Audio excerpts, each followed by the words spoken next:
So sadness and depression, burnout, all of those things can easily creep in when you are doing PhD research. It's an absolute recipe. If you were to look up what causes burnout, what causes people to, go into these sort of spirals of negative thoughts, it's almost to a T.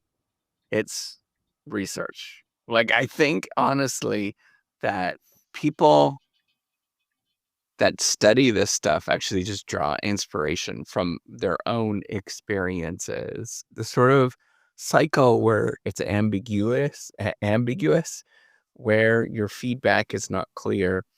And by the time you actually find something, by the time you actually get some information, it's long past when it's exciting and nobody cares about it, right? If I was to jump on a hype cycle, I might get something published, but likely not. And I will be working on this thing when it's old and crusty and nobody cares about it. And people would be like, you're still working on this thing. All of this is built upon additional negativity, rejection, people telling you that you're wrong all of the time, repeatedly.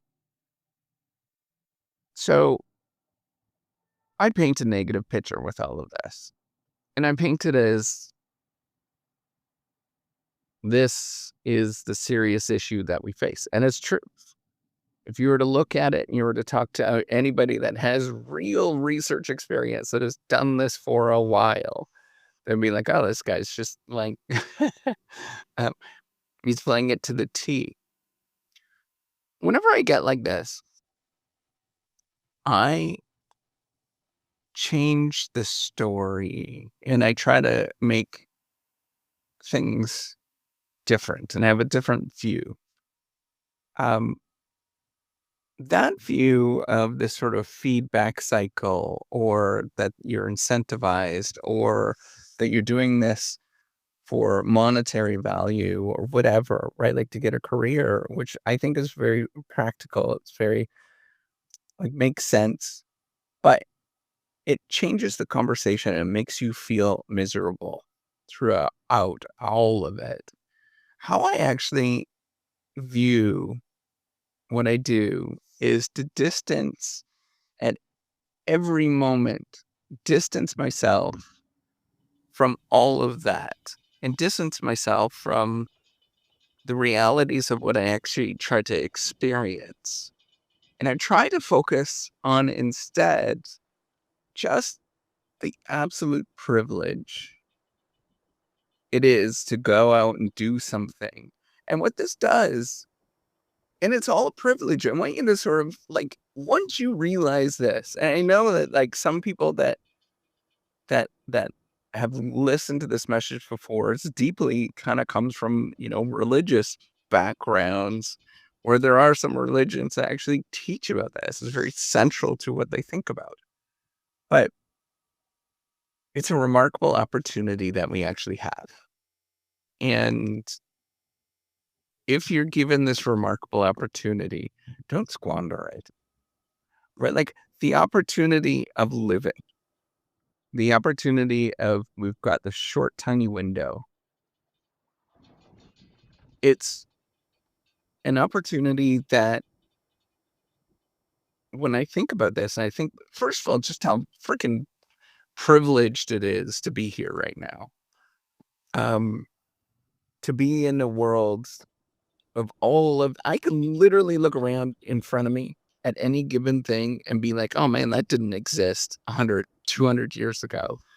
And it makes my life easier. I want you to look at what people used to eat from 100 years ago, 200 years ago. I want you to look at like what their skin looked at. They had rotten sores. You had rotten teeth. I want you to look at, there's great pictures from the First World War of these young boys, and they're boys. They're 17, 18, 19, 20 years old, and they're smiling. and they have no teeth because they're rotten. They're rotten out of their face. And I want you to think about like how privileged we are to live in a time where we understand this. We understand what causes rotten teeth today. And some of that was a commercial effort. It's actually a really fascinating story. It's because of Pepsodent that was marketing to us, a toothpaste company. But also, we have a lot of research now. We have a lot of understanding and why this actually does work and why it's important to brush our teeth and all of these things. I want you to take a step back and think about like, this is a glorious moment. We're privileged. Everything about it is a privilege, even though it is miserable. And I hate it. I'm going to be the first one to tell you, I hate sitting at my desk being alone. I despise it. It's sad. It makes you feel horrible, but but it's a gift for me to be able to do this. In a weird way, this is why I think it's like very religious. In a weird way, it's what the monks used to go to or go through, or what sort of new religious stories tell today is that we have a limited amount of time and we need to do our best to get into heaven. But regardless of whether you believe in heaven or some other thing, why would we want to squander this remarkable opportunity that we have if it's not? I want you to think about things that are hard in our lives, like climbing mountains. People die when they climb mountains. Um, Doing things where you are profoundly trying to work at some passion project that you have, like having a kid.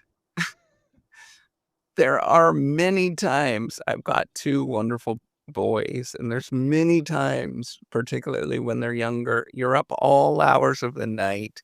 They're throwing up on you. They're doing all sorts of things that everybody would say, like, what are you doing? Why are you still part of this?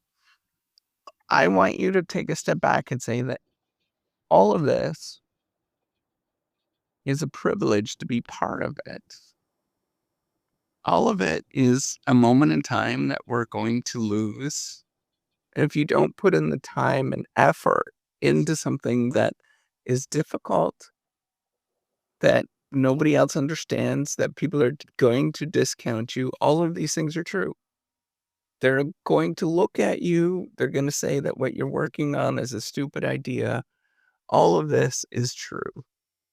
They're going to say, why are you wasting your time? They're going to say, I don't understand. All of this, everything, every moment that I'm saying, you're going to experience this. But that is the glorious thing. This is the reason why you do it. It's not about doing something that allows you to prosper and make a whole bunch of money and all of that kind of stuff. It's about doing things that are hard and messy and ugly and that they're important to you. And that's it. There's no other reason to it.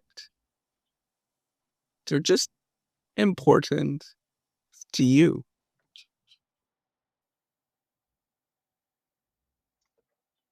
And I think that's the only thing that we can go by is that for some unknown reason, I don't have a good reason. I really don't. I've been doing this for a long time. I don't know why it's important to me. It's not money. certainly is not fame. Maybe it is fame. Maybe it is money. I don't know, but it's important to me. For some reason that I can't explain today very well. Maybe it's because I'll be rich and famous when I'm 105, but it's something that matters to me. And I think about that all the time. I do this often miserable thing that you feel like vomiting when you're repeating writing the same damn paper over again, when you're sitting there staring at your screen by yourself, when I'm struggling reading something that I can't quite understand. I do it because it's important to me. And people will discount me. People will ignore me. But that's the journey I'm in.